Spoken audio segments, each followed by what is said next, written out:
Hello, I'm Gordon Ritchie with Morgan, and this is 2 Minutes of Motion. AKD graphical user interface, known as Workbench, provides a lot of power to the user and is very intuitive to use. This segment is a quick overview of the software.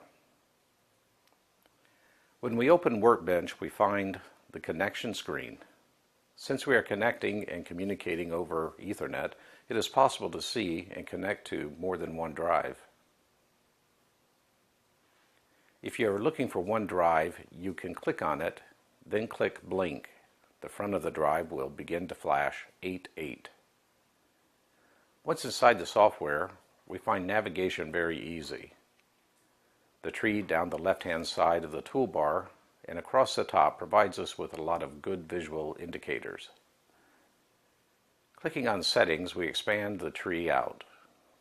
Clicking on the axis name, we find and check the serial number, hardware version, firmware version, and accumulative hours.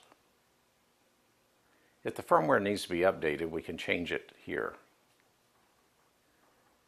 Down the tree are the different locations for setting things like power, motor, feedback, and also the tree will change depending on the settings.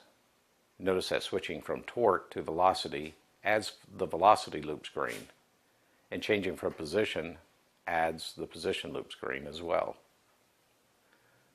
The unit screen helps us to define the user units when setting up the system. And we can put those units in those that make sense for the application. Clicking into the motion task screen, we can see that it reflects the units set in the earlier screen.